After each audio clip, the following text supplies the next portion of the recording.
آمنوا صلوا عليه وسلموا تسليما اللهم صل على سيدنا مولانا محمد وعلى آل سيدنا مولانا محمد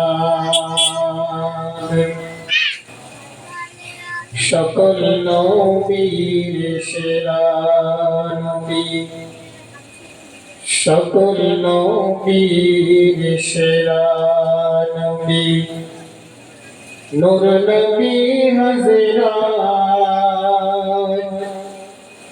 ভাগ্য গুণে সেই নবীজির মোরা হয়েছি উম্মত হাশর মিজান পুলসিরাতে হাশর মিজান পুলসিরাতে তলাবেন যে নিজ গুণেতে যার সুপারিশ শুনে আল্লাহ করবে শাফাআত ভাগ্য গুণে সেই নবীজির আমরা হয়েছি উম্মত আল্লাহুম্মা সাল্লি আলা সাইয়্যিদিনা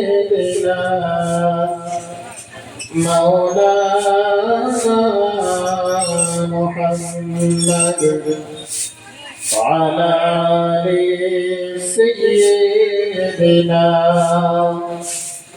مولانا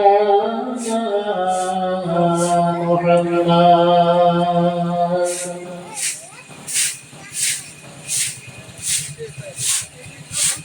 أما بعد فأعوذ بالله من الشيطان الرجيم بسم الله الرحمن الرحيم الذي خلق الموت والحياة ليبلوكم أيكم أحسن عملا صدق الله العظيم قال النبي صلى الله عليه وسلم ذات يوم أو ذات ليلة أو كما قال عليه الصلاة والسلام शुक्रिया महान तबारक व तआला दरबारे যিনি আজকে আমাদেরকে সুন্দর একটি পাক মাহফিলে বসবার শুনবার কিছু বলবার আল্লাহ তৌফিক দান করেছেন।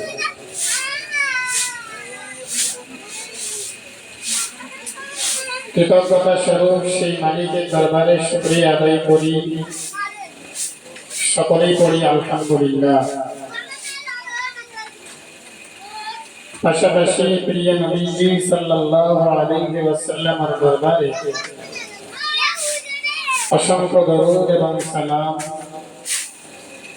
সকলেই মহব্বতের সঙ্গে আরো একবার পড়ি সাল্লাল্লাহু আলাইহি ওয়াসাল্লাম। কোরআনুল কারীমের ছোট্ট একটি আয়াতে শরীফা তেলাওয়াত করেছি। প্রিয় নবীজি সাল্লাল্লাহু আলাইহি ওয়াসাল্লামের অবনীত হাদিস শরীফ থেকে একটি হাদিসের অর্ধাংশ তেলাওয়াত করেছি।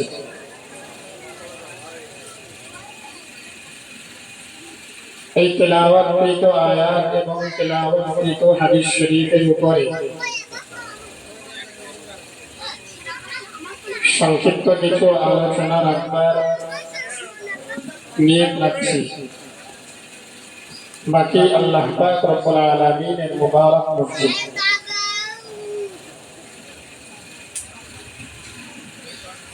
ভূমিকা লম্বা না করে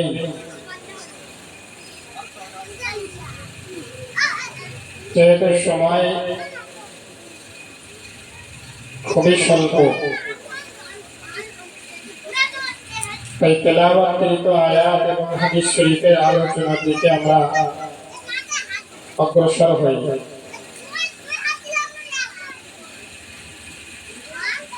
কুরআনুল কারীমে মহান আল্লাহ বলেন, আল্লাযী খালাকাল মাউতা ওয়াল হায়াতা লিয়াবলুয়াকুম আইয়ুকুম আহসানু আমালা।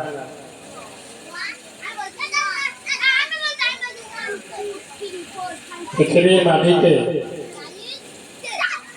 মহান আল্লাহ পাক রব্বুল আলামিন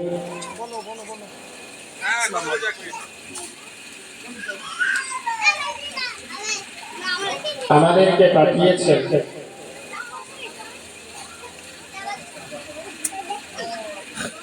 এবং খামাখা আল্লাহ আমাদেরকে পাঠাননি, যথেষ্ট দায়িত্ব দিয়ে আমাদেরকে আল্লাহ পাঠিয়েছেন।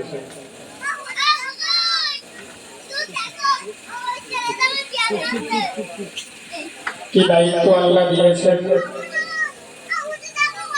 আমরা যদি একটু মনোযোগের সঙ্গে বুঝি, আশা করছি একটা জায়গায় আমরা পৌঁছাবো ইনশাআল্লাহ।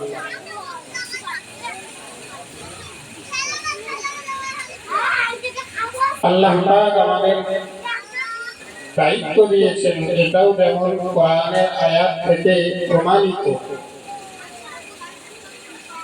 কুরআনুল কারীমে মহান আল্লাহ বলেন, আফাহসিবতুম আন্নামা খালাকনাকুম আবাসা ওয়া আন্নাকুম ইলাইনা লা তুরজাউন। আল্লাহ বলেন, আমি পৃথিবীতে তোমাদেরকে পাঠিয়েছি কি খামোখা, কোনো দায়িত্ব দিয়ে পাঠাইনি। এই বাচ্চাগুলোকে একটু সামলান না।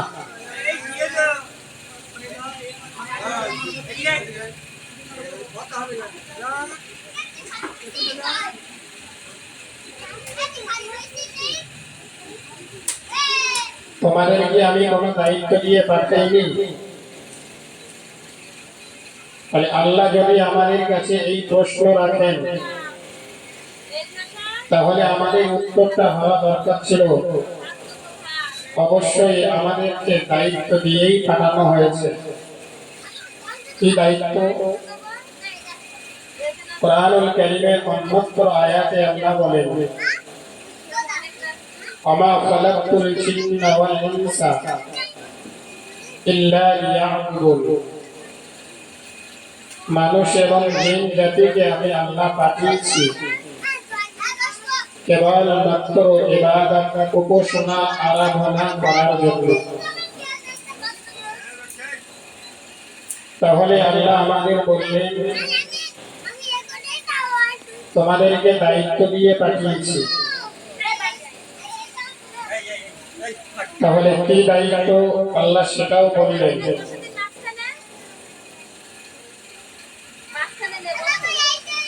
এবারে আসুন, কোরআন শরীফে 29 পারা সূরা মুলকের 2 নম্বর আয়াতে আল্লাহ বলেন,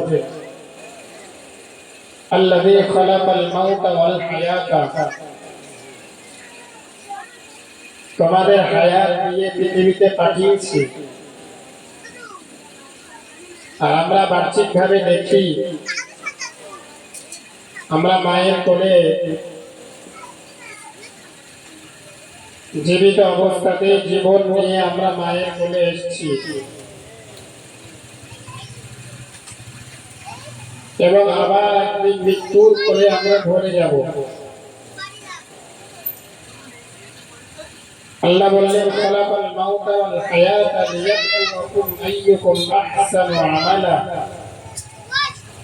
তোমাদের হায়াত যেমন আমি নির্ধারিত করেছি, মউতটাও আমি আল্লাহ নির্ধারণ করে দিয়েছি। এই মাঝখানে আমি সময় তোমাদের বেঁধে দিয়েছি। এই জন্য এই সময়টা বেঁধে দিয়েছি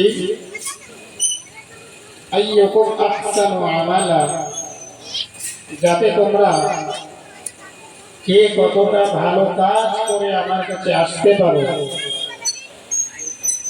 এই জন্য আমি আল্লাহ তোমাদেরকে পৃথিবীর মাটিতে পাঠিয়েছি। আমরা সবাই জানি পৃথিবীতে আমরা এসেছি চিরজনম, কেউ থাকতে আসেনি। চলে আমাদের সকলকে যেতে হবে। কেউ একদিন আগে যাব, কেউ একদিন পরে যাব। আজকের এই মাহফিলটা অনুষ্ঠিত হয়েছে আমার ভাইজানের আব্বাজান আজকে প্রায় তা আনুমানিক ৬-৭ বছর হবে, কি বলেন এরকম। তিনি ইন্তেকাল হয়ে গেছে। আলামে বারজাখ অর্থাৎ কবর জগতের মানুষ হয়ে গেছেন। তার রহে মাগফিরাতের জন্য, কল্যাণের জন্য আজকের এই সবরে সালিম মজলিসকে ইন্তজাম করা হয়েছে, কায়েম করা হয়েছে। ঠিক এইরকম আমরাও একদিন মারা যাব। হয়তো আমাদের সন্তানেরাও আমাদের জন্য, আমাদের রূহের মাগফিরাতের জন্য এই রকম সবরে সালিম মজলিস তারাও করবে। কিন্তু বাবু, তার আগে তো আল্লাহ আমাদেরকে হায়াত দিয়ে পৃথিবীতে পাঠিয়েছেন ইবাদত বান্দেগী করার জন্য। তাহলে আমরা সেই ইবাদত বান্দেগীটা কতটা করতে পেরেছি, এটা আমাদের নিজেদের সমীক্ষা করা দরকার।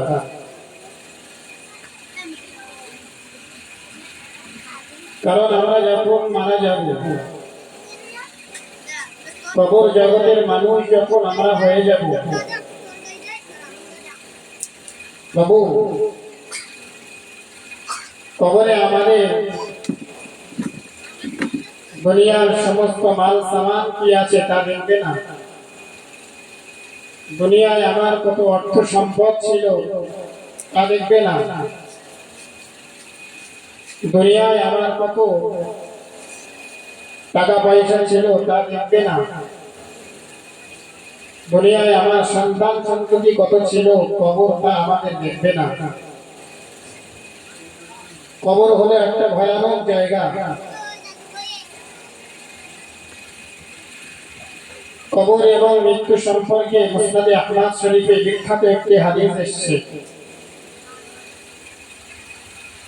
এই হাদিসটা যদি আপনারা মনোযোগ সহকারে শোনেন তাহলে বুঝতে পারবেন যে প্রিয় রাসূল সাল্লাল্লাহু আলাইহি ওয়াসাল্লাম কবর সম্পর্কে আমাদের কতটা সজাগ করিয়েছেন। মনোযোগের সঙ্গে হাদিসটা পড়ে শ্রবণ করেন।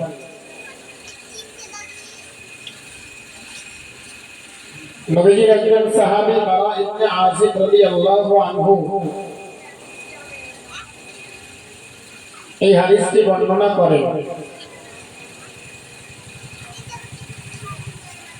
নবীজি বলেন, খরাজনা মা রাসূলিল্লাহি সাল্লাল্লাহু আলাইহি ওয়াসাল্লাম ফি জানাজাতি রাজুলিন মিনাল আনসার। প্রিয় নবী সাল্লাল্লাহু আলাইহি ওয়াসাল্লামের একজন আনসারী সাহাবী, তিনি ইন্তেকাল হয়ে গিয়েছেন। তার জানাজা নামাজে যাওয়ার জন্য প্রিয় নবীজি রওনা হলেন। হাদিস বর্ণনাকারী সাহাবী বারা ইবনে আযিব রাদিয়াল্লাহু আনহু বলেন, প্রিয় নবী সাল্লাল্লাহু আলাইহি ওয়াসাল্লাম যখন আনসারী সাহাবীর জানাজার দিকে রওনা হলেন, আমরা সকলে প্রিয় নবী সাল্লাল্লাহু আলাইহি ওয়াসাল্লামের সঙ্গে রওনা হলাম ওই আনসারী সাহাবীর জানাজাতে। কথা বললে হবে না, মনোযোগ দিয়ে বুঝতে হবে। এই বাচ্চাগুলো একটু ফাঁকা ফাঁকা করে বসিয়ে দিন, এই যে দুজনের ব্যক্তি বসিয়ে দিন, দুজনের ব্যক্তি বসিয়ে দিন, কেউ কারোর সঙ্গে যেন কথা বলতে না পারে। হাদিসটা মনোযোগের সঙ্গে বলেন, বিখ্যাত একটি হাদিস। বারা ইবনে আযিব রাদিয়াল্লাহু আনহু বলেন, প্রিয় নবী সাল্লাল্লাহু আলাইহি ওয়াসাল্লাম এক আনসারী সাহাবীর জানাজাতে রওনা হলেন। আমরাও প্রিয় নবী সাল্লাল্লাহু আলাইহি ওয়াসাল্লামের সঙ্গে রওনা হলাম। প্রিয় নবী সাল্লাল্লাহু আলাইহি ওয়াসাল্লাম ওই আনসারী সাহাবীর বাড়িতে যাওয়ার আগেই দেখলেন কবরস্থানে ওই আনসারী সাহাবীর কবরটা খনন করা হচ্ছে। যেমন ধরে আপনারা দক্ষিণ পাড়ার মানুষ, নামাল পাড়ায় একজন মারা গিয়েছে, তো নামাল পাড়ায় যে ব্যক্তিটা মারা গিয়েছে ওই ব্যক্তির জানাজাতে আপনারা যাচ্ছেন, তো ওই ব্যক্তির বাড়ি পর্যন্ত এখনো যাননি, তার আগেই দেখছেন বাসতলায় ওই ব্যক্তির কবর খনন করা হচ্ছে। এরকম হতে পারে কিনা? সাহাবী বারা ইবনে আযিব বলেন যে আনসারী সাহাবীর বাড়িতে এখনো যায়নি, প্রতিমধ্যেই দেখলেন কবরস্থানে ওই আনসারী সাহাবীর কবর খনন করা হচ্ছে। প্রিয় নবী সাল্লাল্লাহু আলাইহি ওয়াসাল্লাম ওই কবরের ধারে গিয়ে বসে বললেন, বারা ইবনে আযিব রাদিয়াল্লাহু আনহু বললেন, ওয়াজালাসনা হাওলাহু, আমরাও প্রিয় নবীর সামনে ওই কবরের পাশে বসে পড়লাম। প্রিয় নবী কবরের পাশে বসে পড়েছে, আমরাও প্রিয় নবীর সামনে ওই কবরের পাশে বসে পড়লাম। দীর্ঘ সময় ধরে প্রিয় রাসূল সাল্লাল্লাহু আলাইহি ওয়াসাল্লাম মাথা নিচু করে আছেন। সাহাবীরা বললেন, কাআন্না আলা রুসিনা তাইয়িব, আমরা প্রিয় নবীর সামনে এত সুন্দরভাবে বসে আছি, যদি আমাদের মাথার উপরে পাখিও এসে বসে তাও আমরা টের পাবো না, এমন সুন্দরভাবে প্রিয় নবীর সামনে আমরা বসে আছি। কিন্তু প্রিয় নবীজি মাথা উঠায় না, মাথা নিচু করে আছেন। প্রিয় নবীজি সাল্লাল্লাহু আলাইহি ওয়াসাল্লামের হাতে ছিল একটা লাঠি, ফি ইয়াদিহি উদুর আল কুতুবিহি ফিল আরদ। প্রিয় নবী মাথা নিচু করে মাটির দিকে তাকিয়ে ওই লাঠি দিয়ে কি যেন একটা আঁকাআঁকি করছে। অনেক দেখেন না, অনেক সময় বয়স্ক মানুষরা এমনি কিছু না, মাটির দিকে তাকিয়ে মাটিতে আঁকাআঁকি করে, এরকম হয় কিনা? প্রিয় নবী মাথা নিচু করে মাটিতে কি যেন আঁকাআঁকি করছে। সাহাবীরা বললেন, কি ব্যাপার? মনে মনে করছেন কি ব্যাপার, নবীজি মাথা ওঠায় না কেন? হঠাৎ দেখলেন প্রিয় নবী সাল্লাল্লাহু আলাইহি ওয়াসাল্লাম ফারাফা রাসাহু, তিনি মাথা ওঠালেন। মাথা উঠিয়ে কবরের দিকে ইঙ্গিত করে লাঠি দিয়ে ইঙ্গিত করে বললেন, ওয়া আমা সাহাবীরা ইস্তাঈযু বিল্লাহি মিন আযাবিল কবরি মাররাতাইন আও সালাসা। ওয়া আমা সাহাবীরা, এই কবরের আযাব থেকে তোমরা আল্লাহর কাছে পানাহ চাও। কথাটা নবীজি দুইবার অথবা তিনবার সাহাবীদেরকে এই কথা বললেন। সাহাবীদেরকে নবীজি বলছেন, সাহাবীরা তোমরা কবরের আযাব থেকে আল্লাহর কাছে পানাহ চাও। তাহলে কবরটা কত কঠিন। আর সাহাবীদেরকে যদি নবী বলেন যে তোমরা কবরের আযাব থেকে পানাহ চাও, তাহলে আমাদের জন্য নবীজি কি বলবেন? এই হাদিস থেকে একটু মোটামুটি আমরা চিন্তা ভাবনা করলে তা বুঝতে পারবো। তাহলে আমাদের কবরের আযাব থেকে পানাহ চাওয়ার দরকার আছে না নেই? কথা বলেন। শুধু তাই নয়, প্রিয় নবী সাল্লাল্লাহু আলাইহি ওয়াসাল্লাম হাদিস শরীফে এসেছে, তিনি দোয়া করতেন, আল্লাহুম্মা ইন্নী আউযু বিকা মিন আযাবিল কবর। রব্বুল আলামিন, আল্লাহ কবরের আযাব থেকে আমাদেরকে আপনি হেফাজত করেন। শুধু কবরের আযাব না, সঙ্গে এই দোয়াটা আরো রয়েছে।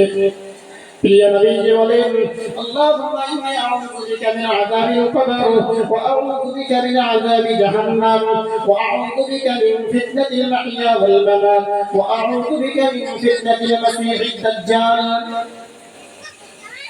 নবীজি বললেন, আমার প্রত্যেক উম্মত যেন তারা এই দোয়াটা করে। এক নম্বরে নবীজি বললেন, তোমরা কবরের আযাব থেকে আল্লাহর কাছে পানাহ চাও। এক নম্বর।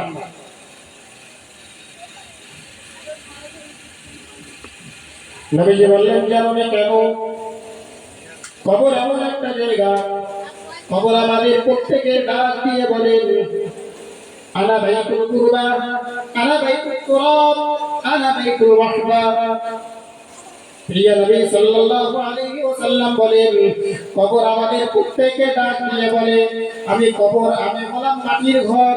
আনা বাইতুত তুরাব, আমি হলাম মাটির ঘর, আমার কাছে আসার আগে চিন্তা ভাবনা করে আসো। আনা বাইতুল ওয়াহবা, আমি হলাম একা থাকার ঘর, আমার কাছে আসার আগে চিন্তা ভাবনা করে আসো। আনা বাইতুত তুরাব, আনা বাইতুত তুর, আমি হলাম পোকামাকড়ের ঘর, আমার কাছে আসার আগে চিন্তা ভাবনা করে আসো। তবে কবরের চিন্তা আমাদের আছে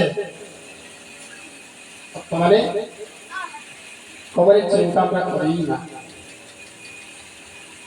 কিন্তু নবী সাহাবীদের জীবনী যদি আমি আপনি দেখি, লক্ষ্য করি, তাহলে বুঝতে পারবো নবীজির বিখ্যাত সাহাবী হযরত উসমান গনি রাদিয়াল্লাহু আনহু কবরের পাশে যখন হেঁটে যেতেন, কবর থেকে উসমান গনি রাদিয়াল্লাহু আনহু এত কান্নাকাটি করতেন, এত কান্না কাঁদতেন।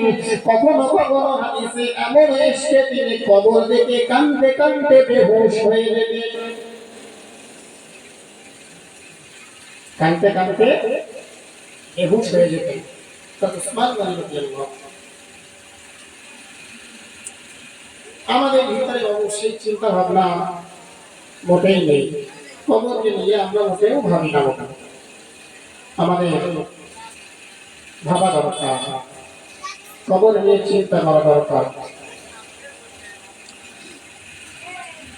ইমামে আযম আবু হানিফা রাহমাতুল্লাহ আলাইহি নিজের কবরটা তিনি নিজে খনন করেছিলেন। আর নিজের কবর নিজে খনন করার পরে ওই কবরের ধারে বসে বসে কোরআন খতম করলেন অগণিতবার।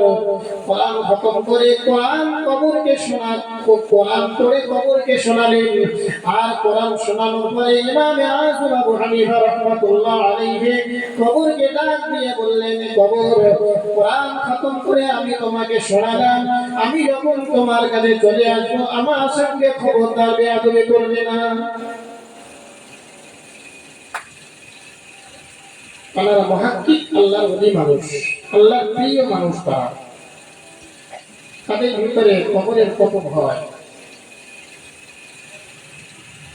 শুধু তাই নয়, হাদিসে এটা উল্লেখিত হয়েছে, ইমামে আযম আবু হানিফা রাহমাতুল্লাহ আলাইহি সারা রাত দাঁড়িয়ে আল্লাহর ইবাদতে কাটিয়ে দিতেন। আল্লাহর ইবাদতে কাটিয়ে দিয়ে ফজরের নামাজ পড়ে আল্লাহর কাছে দুটো হাত তুলে কাঁদতেন আর বলতেন, আমতাজুল ইয়াওমা আইয়ুহাল মুজরিমুন, আমতাজুল ইয়াওমা আইয়ুহাল মুজরিমুন, আমতাজুল ইয়াওমা আইয়ুহাল মুজরিমুন। রব্বুল আলামিন, আল্লাহ কিয়ামতের ময়দানে তুমি যখন বদকার আর নেককার দিগকে আলাদা করে দেবে, তুমি যখন নেককার দিগের ভিতরে বদকারকে পৃথক করে দেবে, আলাদা করে দেবে, আল্লাহ ওই দিনে আমি যেন নেককার বান্দাদের কাতারে শামিল হই। সারা রাত ইবাদত বান্দিগিতে কাটিয়ে দিলাম, সারা রাত ইবাদত ধরায় কাটিয়ে দিলাম, কিন্তু আমি জানি না কিয়ামতের ময়দানে ইমামে আযম আবু হানিফাকে বদকার দিগের দলভুক্ত করবেন নাকি নেককার দিগের দলভুক্ত করবেন।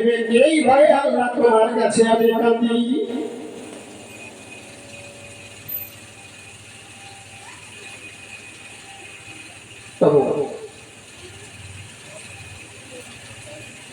আমাদের চিন্তা আছে,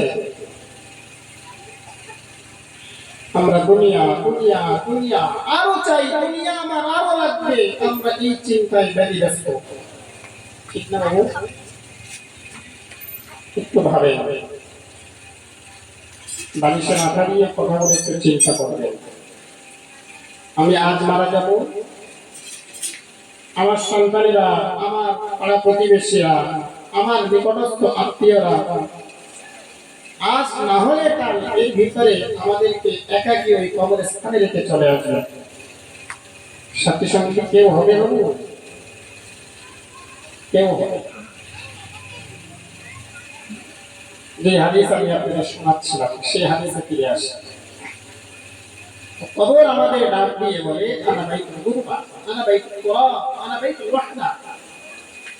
আমি একা থাকা ঘর, আমি মাটির ঘর, আমি অন্ধকার ঘর, আমি পোকা মাকড়ের ঘর, আনা বাইতুল তুর, আমি পোকা মাকড়ের ঘর। অতএব আমার কাছে আসার আগে তোমরা চিন্তা ভাবনা করে আসো। এই হাদিস নবীজি বলছেন কোথায় মনে আছে? কবরস্থানে নবী সাহাবীদেরকে এই কথা শোনাচ্ছেন। হ্যাঁ, মনে রাখেন, ভুলে গেলে হবে। নবীজি বললেন কেন فإن العبد المؤمن إذا قطع من الدنيا وإقبال من الآخرة। এবার মুমিন বান্দাদের বর্ণনা দিচ্ছেন নবীজি। বলছেন কেন একটা মুমিন বান্দার মৃত্যুর যখন সময় হয়ে যায়, একটা মুমিন বান্দা যখন দুনিয়া ছেড়ে যখন পরপারের দিকে অগ্রসর হয়, যখন আখিরাতের দিকে যখন ধাবিত হয়, বলছেন আমরা অনেক সময় মৃত্যু ব্যক্তিকে দেখলে বুঝতে পারি যে সমস্ত মানুষগুলো মৃত্যু যন্ত্রণায় আক্রান্ত, মানে আপনারা কি বলেন মুমূর্ষ ব্যক্তি নাকি, এরকম মানুষকে আমরা দেখলে বুঝতে পারি যে আর কিছুক্ষণের মধ্যে হয়তো এই মানুষটা মারা যেতে পারে। তো একজন ঈমানদার, সেই ঈমানদারের ব্যাপারে প্রিয় নবী বলছেন, সেই ঈমানদারের যখন মৃত্যুর সময় হয়ে যায় আর আখিরাতের দিকে যখন সে ধাবিত হতে থাকে, ঠিক ওই সময় প্রিয় নবী সাল্লাল্লাহু আলাইহি ওয়াসাল্লাম বলেন আল্লাহর নেককার অগণিত ফেরেশতারা তারা তার নজর ভোর, হাদিস শরীফে এসেছে মাত্তা বাসারিহি, তার নজর যত দূর যায় তত দূর পর্যন্ত ওই নেককার ফেরেশতাগুলো দুটো লাইন হয়ে সারিবদ্ধভাবে বসে থাকে তার রূহকে, তার আত্মাকে স্বাগতম জানানোর জন্য। সুবহানাল্লাহ। হাত্তা ইয়াজিআ মালাকুল মাউত, এরপরে মালাকুল মাউত আজরাইল আলাইহিস সালাম ওই ঈমানদার ব্যক্তির কাছে চলে আসে। ঈমানদার ব্যক্তির কাছে এসে আর মাথার ধারে বসে যান, আর মাথার ধারে বসে মালাকুল মাউত আজরাইল আলাইহিস সালাম ওই নেককার ব্যক্তিকে লক্ষ্য করে বলেন, ইয়া আইয়াতুহান নাফসুল হামিদা, এই প্রশংসনীয় আত্মা, উখরুজি, তুমি বের হও। আজরাইল আলাইহিস সালাম ঈমানদার ব্যক্তি একেবারে মাথার ধারে বসে বলে, এই প্রশংসনীয় আত্মা, উখরুজি, তুমি বের হও।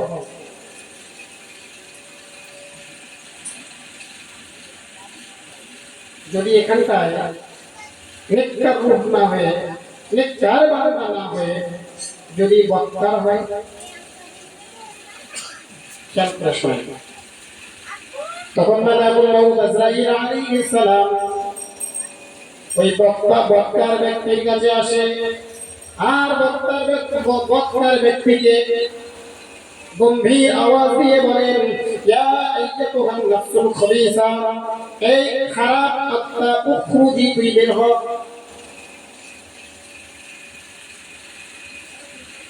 নেককার ব্যক্তিকে সম্মানের সহিত বলে, ইয়া আইয়াতুহান নাফসুল হামিদা, এই প্রশংসনীয় আত্মা। আর বক্তার ব্যক্তি যারা, এদেরকে আজরাইল বলে, ইয়া আইয়াতুহান নাফসুল খবিসা, এই খারাপ আত্মা, এবার হয়।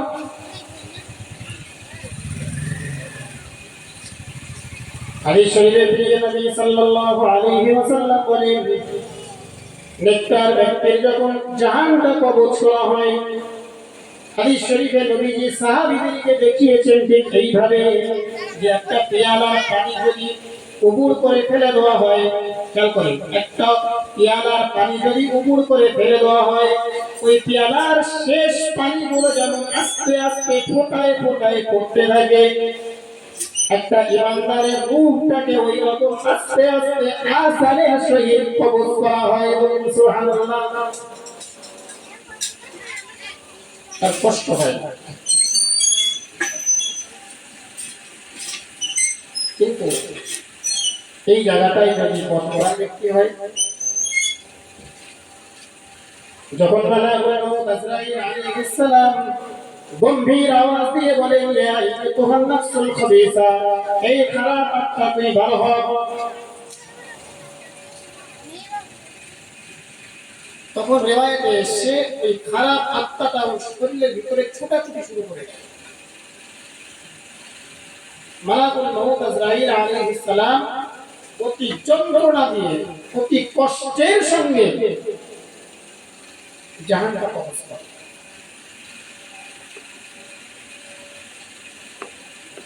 নেককার ব্যক্তি জাহান্নামে কবজ করে নিয়ে অন্য ফেরেশতারা, হাদিস শরীফে এসেছে প্রিয় নবী সাল্লাল্লাহু আলাইহি ওয়াসাল্লাম বলেন, অন্য ফেরেশতারা জান্নাত থেকে কাপড় নিয়ে আসে, মাহুম কাপড়ুম মিন আতফালিল জান্নাহ, জান্নাতের ভিতর থেকে তারা কাপড় নিয়ে মালাকুল মউত আজরাইল আলাইহিস সালামের কাছে এসে বলে, ও মালাকুল মউত, ওই আত্মাটা আমাদের কাছে দাও, আত্মাটা আমাদের কাছে দাও। জান্নাতের কাপড়ের ভিতরে এই নেককার আত্মাটাকে সুন্দর করে মুড়ে এই ফেরেশতাগুলো এবার আসমানের দিকে নিয়ে চলে যায়। প্রিয় রাসূল সাল্লাল্লাহু আলাইহি ওয়াসাল্লাম বললেন, ফেরেশতারা এই আত্মাটাকে নিয়ে প্রথম আসমান, দ্বিতীয় আসমান, তৃতীয় আসমান, চতুর্থ আসমান, পঞ্চম আসমান, এমনি করে 7 আসমানের উপরে চলে যায়। 7 আসমানের উপরে যখন উঠে যায়, মহান আল্লাহ পাক রব্বুল আলামিন ফেরেশতাদেরকে ডাক দিয়ে বলেন, ও আমার ফেরেশতারা, আমার ওই নেককার আত্মার রূহটাকে তবু কিতাবা আপনি ফি ইল্লিয়িন, 7 আসমানের উপরে একটি সুন্দর জায়গা আছে, যেই জায়গাটার নাম হলো মাকামে আলা ইল্লিয়িন, ওই জায়গায় এই নেককার বান্দার নামটা লিখে দিয়ে এসো।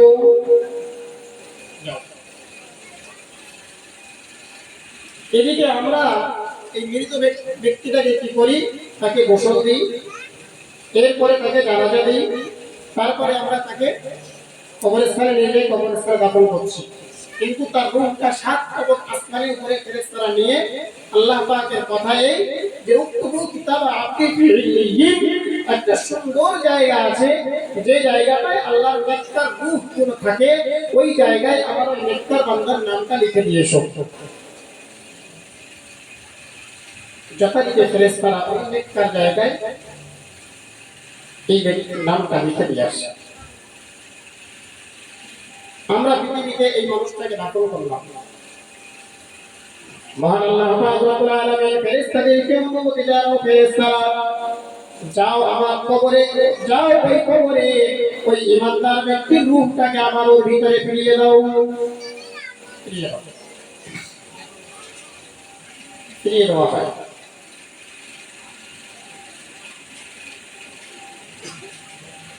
প্রিয় নবী সাল্লাল্লাহু আলাইহি ওয়াসাল্লাম হাদিস শরীফের ভিতরে কত সুন্দর করে বর্ণনা করেছেন, যখন ইমানদার ব্যক্তির কবরে আবার তার রূহটাকে তার ভিতরে ফিরিয়ে দেওয়া হয়, এইবারে হায়াত লিসানিহি তাকে বসানো হয়, এবং কবরের ভিতরে 2 জন ফেরেশতা আসে। আর এক riwayতের মধ্যে আসে যে 2 জন ফেরেশতা আসার আগে আরো একজন ফেরেশতা আসে।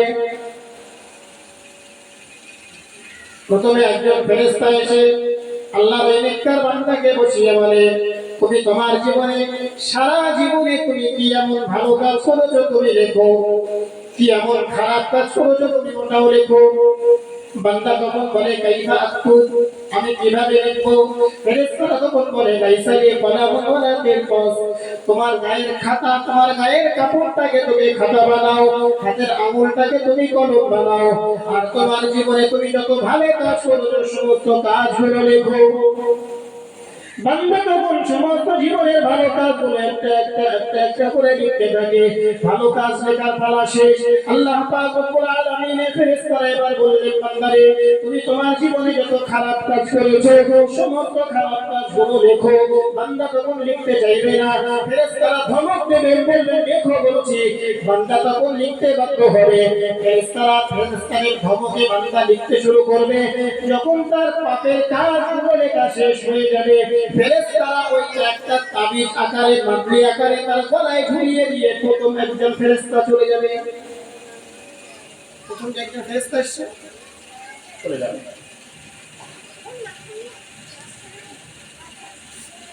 দ্বিতীয়বার যে দুইজন ফেরেশতা বলছেন, নেকির নামক দুই ফেরেশতা আসবে। এবারে আমাদের কবরে প্রত্যেকে কবরে তো সওয়াল হবে, রব্বুকা, তোমার রবকে। আমরা তো মাশাআল্লাহ এই উত্তর জানি না, কি জানি না? আর এই আওয়াজ শুনে শুনে অনেক শুনেছি আলহামদুলিল্লাহ, যে আমাদের কবরে তিনটে প্রশ্ন হবে। আর রব্বুকা, তোমার রবকে, আমার দিনুকা, তোমার দিন কি। আর প্রিয় রাসূল সাল্লাল্লাহু আলাইহি ওয়াসাল্লামকে ওই ঈমানদার বা ওই প্রত্যেক ব্যক্তির কবরে আনবেন। এনে ফেরেশতারা জিজ্ঞেস করবে, আমান হাযা রাজুলুল্লাযী বুইসা ফীকুম, তুমি কি এই ব্যক্তিটাকে চেনো? আমি আপনি যদি ঈমানদার হই, আমি আপনি যদি আল্লাহ ভীরু হই, আমি আপনি যদি নামাজি হই, তাহলে কবরে এই তিনটে প্রশ্নের সঠিক জবাব আমরা দিতে পারবো। যখনই আমাকে আপনাকে বলা হবে রব্বুকা, তোমার রবকে, তখনই আমরা আল্লাহ পাক রব্বুল আলামিন আমাদের জবান থেকে অটোমেটিক্যালি বার করে নেবে আল্লাহু রাব্বি, আমার রব হলো আল্লাহ। এরপরে প্রিয় রাসূল সাল্লাল্লাহু আলাইহি ওয়াসাল্লাম বলেন, দ্বিতীয়বার ফেরেশতারা আবার প্রশ্ন করবেন, দিনুকা, পৃথিবীতে অনেক ধর্ম ছিল, তুমি কোন ধর্মের অনুসারী ছিলে? তখন আমি বলবো দীনি আল ইসলাম, আমি ইসলাম ধর্মের অনুসারী ছিলাম। প্রিয় রাসূল সাল্লাল্লাহু আলাইহি ওয়াসাল্লাম যখন আমার সামনে এসে বলবেন, আমার হাযা রাজুলুল্লাযী বুইসা ফীকুম, এই ব্যক্তিটাকে তুমি কি চেনো? ঈমানদার তখন বলবে, হাযা নবিয়ুনা মুহাম্মাদুর রাসূলুল্লাহ সাল্লাল্লাহু আলাইহি ওয়াসাল্লাম, ইনি হলেন আমাদের নবী মুহাম্মাদুর রাসূলুল্লাহ সাল্লাল্লাহু আলাইহি ওয়াসাল্লাম। ঈমানদার হলে আল্লাহ পাক ঈমানদারের জবান থেকে এই জবাব, এই উত্তর বার করে নেবেন।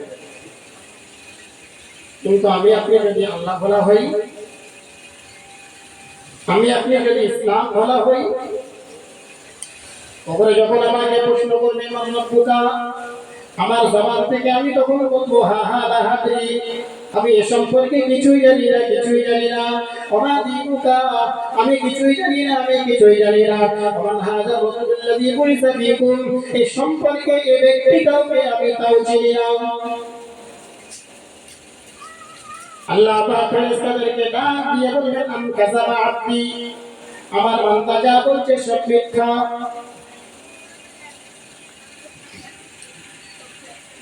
ঈমানদার যখন সঠিক জবাব দেবেন, ঈমানদার সঠিক জবাব দেওয়ার পরে আল্লাহ পাক ফেরেশতাদেরকে বলবেন, আন সাদাকা আবদি, আমার বান্দা যা বলেছে সত্য বলেছে। অবশ্যই বুঝতে পারছেন, মনের কান দিয়ে শুনেন। আর কতদিন আমরা ইসলাম ধরে থাকবো বাবু? পরে আমাদের প্রত্যেককে যেতে হবে, দুনিয়া ছেড়ে আমাদের প্রত্যেককে চলে যেতে হবে। কোনো গ্যারান্টি নেই আমি আজকে কাটাচুপে ব্যবসা করতে এসেছি, এখান থেকে আমি বাড়ি করতে পারবো, কোনো গ্যারান্টি আছে?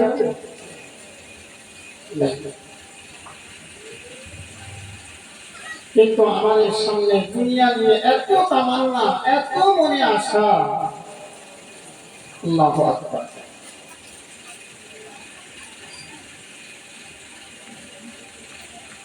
প্রিয় রাসূল সাল্লাল্লাহু আলাইহি ওয়াসাল্লাম বলেন, ইমানদার যখন এই তিন প্রশ্নের সঠিক জবাব যখন কবরে দিয়ে দেবেন, বান্দা এবং ফেরেশতার ভিতরে যখন কথোপকথন চলতে থাকবে, এমন সময় আল্লাহ পাক রব্বুল আলামিন ফেরেশতাদেরকে ডাক দিয়ে বলবেন, ও আমার ফেরেশতারা, আমার ইমানদার ব্যক্তিটা পৃথিবীর মাটিতে অনেক কষ্ট করেছে, আমার ইমানদার ব্যক্তিটা পৃথিবীর মাটিতে অনেক ত্যাগ স্বীকার করেছে, আমার ইমানদার ব্যক্তিটা পৃথিবীতে অনেক সময় রাতের ঘুমকে রাতের আরামকে পরিত্যাগ করেছে। অতএব আজকের দিনে তোমরা আমার ইমানদার বান্দাকে আর জ্বালাতন করো না, আমার ইমানদার ব্যক্তির কবরটা আফরিশুহু মিনাল জান্নাহ ওয়া আলবিসুহু মিনাল জান্নাহ ওয়াফতাহু লাহু বাবান মিনাল জান্নাহ। সুবহানাল্লাহ বলেন। আল্লাহ পাক ফেরেশতাদেরকে বলবেন, ও আমার ফেরেশতারা, আমার ইমানদার ব্যক্তির কবরটা আফরিশুহু মিনাল জান্নাহ, জান্নাতের বিছানা কবরে বিছিয়ে দাও। সুবহানাল্লাহ। ওয়া আলবিসুহু মিনাল জান্নাহ, আর আমার ইমানদার ব্যক্তির গায়ে জান্নাতি পোশাক পরিধান করিয়ে দাও। ওয়াফতাহু লাহু বাবান মিনাল জান্নাহ, আর আমার ইমানদার ব্যক্তির কবরের সঙ্গে জান্নাতের সঙ্গে একটা সম্পর্ক তৈরি করে দাও। আমার ইমানদার ব্যক্তিরা যেন কবরে শুয়ে শুয়ে জান্নাতের নাজে আমগুলো ভোগ করতে থাকে।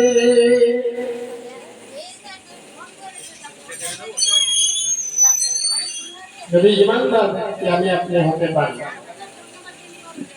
কিন্তু আমার আপনার জীবন যদি হারায় হারায় নষ্ট হয়ে যায়, আমি আপনি যদি আল্লাহ বলা হয়, আমি আপনি যদি রাসূল বলা হয়, আমি আপনি যদি কোরআন বলা হয়, তাহলে কবরের ভিতরে আমাকে আপনাকে যখন সওয়াল জবাব করা হবে, আমি আপনি যখন বলবো হ্যাঁ লা আদরি, সম্পর্কে আমার কোনো জানা বোঝা নাই, তখন আল্লাহ পাক রব্বুল আলামিন ফেরেশতাদেরকে ডাক দিয়ে বলবেন, আফরিশুহু মিনান নার ওয়া আলবিসুহু মিনান নার ওয়াফতাহু লাহু বাবান মিনান নার। ও আমার ফেরেশতারা, আমার এই বান্দার কবরে জাহান্নামের বিছানা বিছিয়ে দাও, জাহান্নামের পোশাক ওই ব্যক্তির গায়ে পরিয়ে দাও,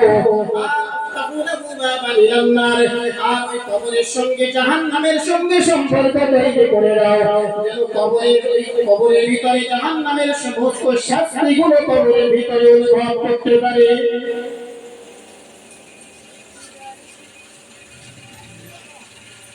বালিশে মাথা লাগিয়ে চিন্তা করো। কোরআন শরীফে মহান আল্লাহ বলেন, লাহুম মিন জাহান্নামা মিহাদুন ওয়া মিন ফাওকিহিম গাওয়াশ। ওই গুনাহগার ব্যক্তির কবরটা যখন সমস্ত দিকে এমন হবে, গুনাহগার ব্যক্তিটা দেখবে আমার কবরের ভিতরে উপরে আগুন, নিচে আগুন, সাইডে আগুন, সর্বদিকে আগুন আর আগুন।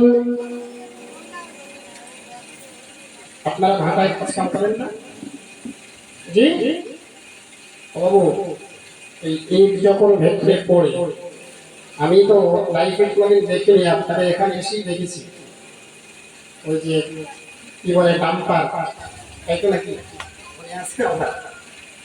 ডাম্পারের ভিতরে যখন ইট পড়ে, তো আমি আপনাদের ইটকে দিয়ে ভাটাই লাইফে প্রথম আমি ওই যারা ইট পড়াই ওদের বললাম, আমাকে দেখান না ভিতরে কেমন ইট পড়ে। ওই বাটি গুলো তুলে আমাকে দেখালো, আমি দেখলাম, আর আমাকে ওই জাহান্নামের দৃশ্যগুলো ভেসে আসতে হবে। যে আল্লাহ কোরআনে বললেন, লাহুম মিন জাহান্নামা মিহাদুন ওয়া মিন ফাওকিহিম গাওয়াশ। বৎকার ব্যক্তিগুলো কবরে এমন হবে, তারা উপরে দেখবে আগুন, নিচেই দেখবে আগুন, সাইডে দেখবে আগুন, সব দিকে আগুন আর আগুন। ইট যখন ডাম্পারের ভিতরে ফুটতে থাকে, তো ইটের মতন যেদিকে দেখবে আপনি সেদিকে শুধু আগুন আর আগুন। ঠিক না বলে? আমার আপনার পরিস্থিতিটা হবে কি? এই জন্য দুনিয়ায় আমরা যে কদিন কাটিলাম, সেই করে আমি আয়াত পড়েছিলাম, আল্লাযী খালাকাল মাউতা ওয়াল হায়াতা লিয়াবলুয়াকুম আইয়ুকুম আহসানু আমালা। আল্লাহ পাক আমাদেরকে হায়াত আর মউত দিয়েছেন, আর হায়াত আর মউত দিয়ে পৃথিবীতে পাঠিয়েছেন যাতে আমরা ভালো ভালো কাজ করতে পারি, দুনিয়াতে আমরা থাকবো। এই দুনিয়াটা আর দুনিয়া মাসরাবুল আখিরাহ, দুনিয়াটা হলো আখিরাতের শস্য ক্ষেত, দুনিয়াটা হলো আখিরাতের শস্য খায়। আমরা এই দুনিয়ায় যদি একটু আল্লাহ একটু টাকা পয়সা দেয়, একটু ধন দৌলত দেয়, তা ওদের ডাক্তারি দেখে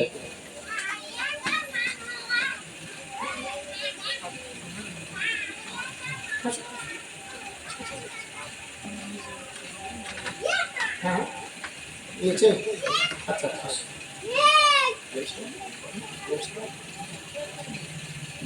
দুনিয়ায় ওদের ডাক্তারি দেখে দেব না, এরকম করা যাবে না। মুসলিম শরীফের একটা হাদিস এসছে, আবু হুরায়রা রাদিয়াল্লাহু আনহু থেকে বর্ণিত হাদিসটি। প্রিয় নবী বলেন, খারাজনা মা রাসূলিল্লাহ সাল্লাল্লাহু আলাইহি ওয়াসাল্লাম যাতা ইয়াউমিন আও যাতা লাইলা। হাদিসটা আমি হুজুর আমি সংক্ষেপ করে বলছি। হাদিসটা শুনে একটু ভাববেন যে দুনিয়ায় সামান্য অর্থ যদি আমি পাই, আর অর্থের বিনিময়ে যদি আমার আচরণ পাল্টে যায়, মানসিক আচরণ যদি আমার ভিতরে না থাকে, তাহলে সাহাবীদের আচরণের সঙ্গে আমার আচরণ কোথায় একটু অনুভব করবেন। হাদিসটা আমি সংক্ষেপ করে বলছি। মুসলিম শরীফে হাদিস আসছে, আবু হুরায়রা রাদিয়াল্লাহু আনহু থেকে বর্ণিত, নবীজি বলেন, খারাজনা মা রাসূলিল্লাহ সাল্লাল্লাহু আলাইহি ওয়াসাল্লাম যাতা ইয়াউমিন আও যাতা লাইলা।